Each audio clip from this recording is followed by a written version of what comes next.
All right, so to display our application, the first thing we are going to do is we're going to make sure we are in our directory that has our Docker file. I'll run sudo docker compose up -s build for now, and then we're not going to run it in the detached mode just so we can see our logs. As you can see, the MySQL server, the Jenkins server, and the Spring Boot application all start up at the same time. Now, these are going to be running on localhost for now. Just to note, if we wanted this to be a public IP, that is fully possible. One, it is not being run on Google Cloud as we do not have enough credits left to host something like this.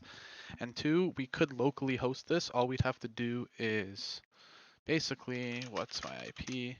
You'd find out what your public IP address is, and then you would forward those ports 8080, 8081 for Jenkins to the internet, and then you could connect to them from anywhere. But for these purposes, we are not going to do that.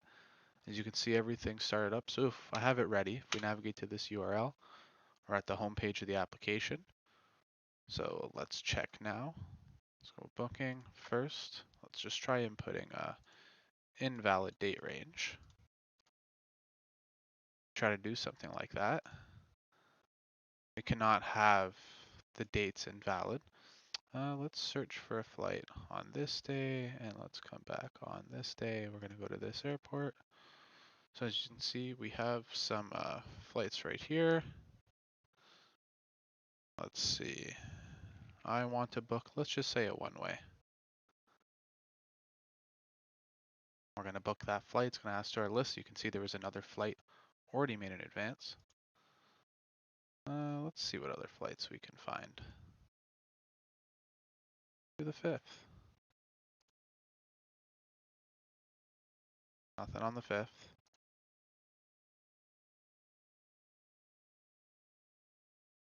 You can see we have some flights right here. Let's try the 24th and the 8th. We're originating of LAX.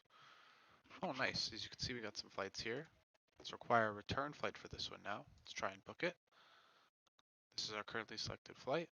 Let's add this return flight to our booking. See here, we have a previously booked flight.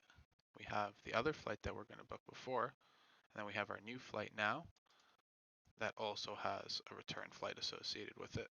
The total duration of both flights in minutes. All right, as regards to the application, oh yeah, if you did want to go back and view your past bookings at any time, quickly log in.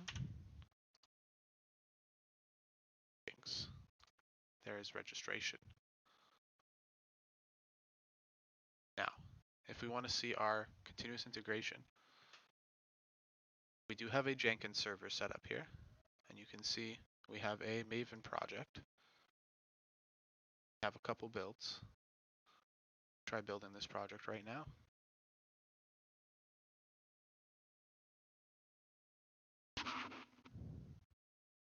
That will run. We will see with that pass. Now, one thing to note, in regards to the webhooks, since we are locally hosting this application, this webhook right here, there's nothing we can really do with this webhook. So in reality, every time we push to GitHub, the commit would be caught and then a build would be deployed by Jenkins.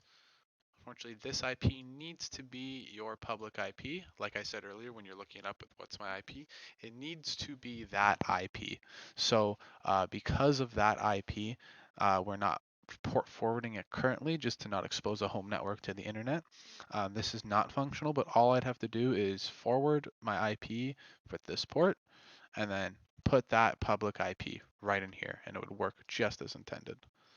Now if we go back to Jenkins, see that build's finished, but very quickly, let's just make a change to our code. Initiate another build and see what happens. And in the meantime, you can see